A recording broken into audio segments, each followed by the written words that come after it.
Hello YouTube and welcome. Today I'll talk about another Chinese battery brand, BasenGreen, and more precisely about this 12 volts 314 amps hour deep cycle LFP battery, which happens to be one of their latest models. This baby here, well, probably baby ain't the right description as it weighs 27 kilos.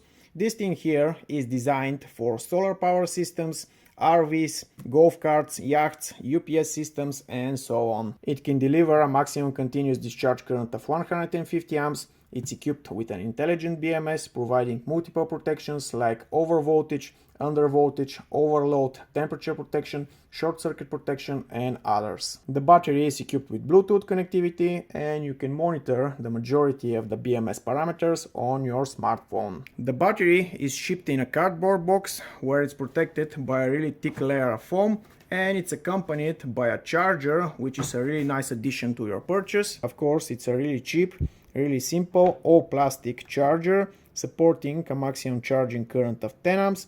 If you need something more powerful, you have to pay for it. According to BasenGreen, their product is equipped with grade A cells and it can deliver above 6000 cycles at 80% DOD. I haven't fully charged the battery, but I'm eager to show you that it can really support 150 amps of continuous discharge current.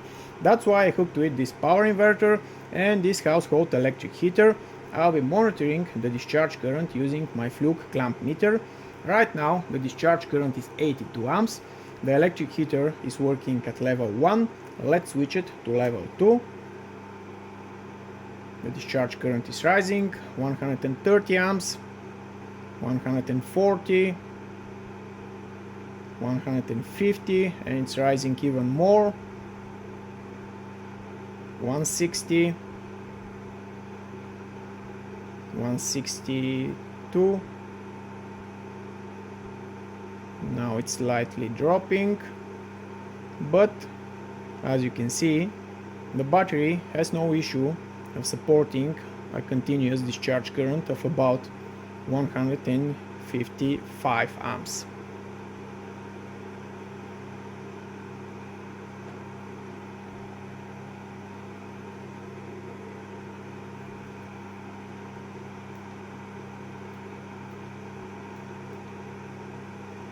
Let's take a look at the battery terminals using this guide thermal camera. The temperature is about 67 degrees Celsius, but the battery itself seems completely cold.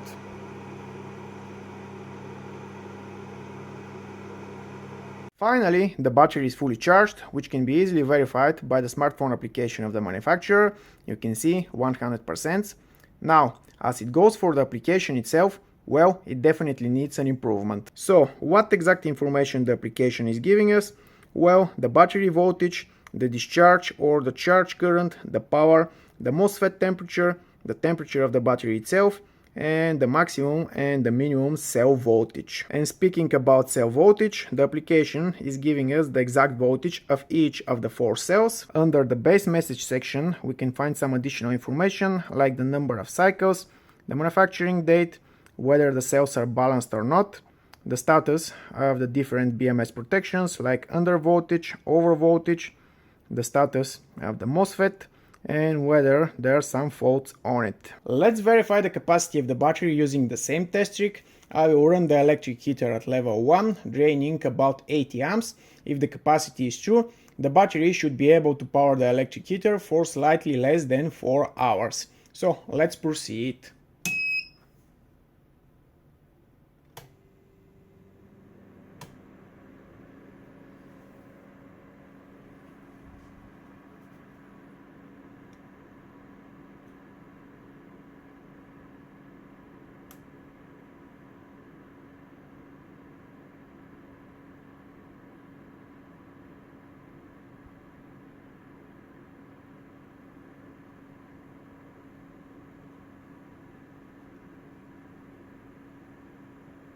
As you can see, the current is just about 80 amps. 1 hour later, let's take a look what the application will show us.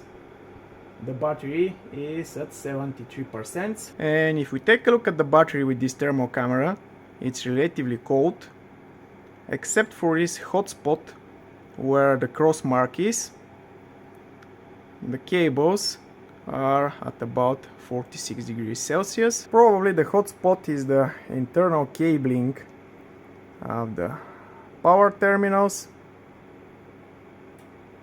I'm not sure. I'll be able to tell you more after I open the battery. Almost 2 hours later, let's check the application.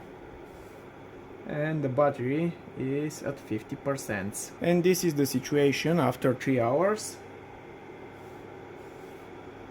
The battery is at 22%. We are almost at the end, 2%, and the time is 3 hours and 52 minutes. Let's see how much more juice do we have. 0%. I'm expecting any minute now the under voltage protection to trigger. The time is 3 hours and 58 minutes. The voltage according to the application is 11.57 volts. I believe that's it. The battery is limiting the current. You can see how it's dropping.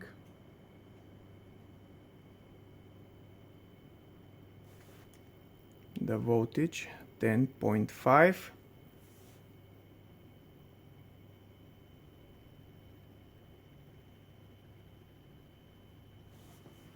And the time is 4 hours and 3 minutes.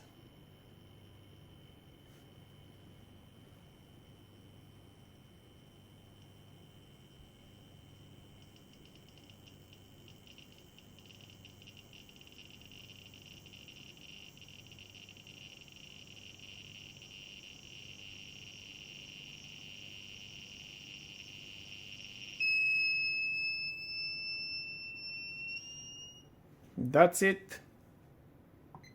The battery is completely discharged. 4 hours and 3 minutes.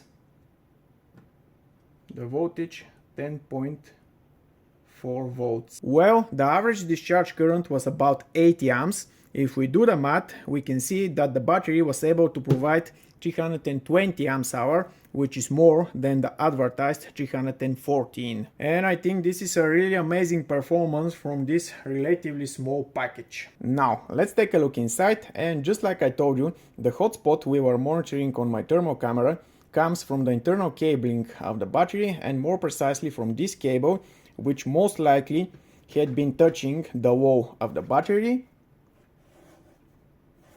Yep, definitely comes from this cable. The battery looks really nicely manufactured. All cables are inside heat resistant braided sleeves. After one really hard pulling, I was able to extract the 4 cells. Between each one of them we can see isolating plates preventing any possible leakage currents. Something that I don't like is the use of this cheap adhesive tape, but that's not something to compromise the performance of the battery. The BMS board is equipped with a massive radiator on its top, and on its bottom also we have only one temperature sensor attached to the upper part of the cells. On top of the cells we can see the overpressure relief valves, typical for the LFP chemistry. Well, boys and girls, I think that's enough information for the product. The battery is really capable, really well manufactured, and most importantly, it's relatively cheap. That's all from me. If you'd like the video, you know what to do. Bye guys, and see you soon.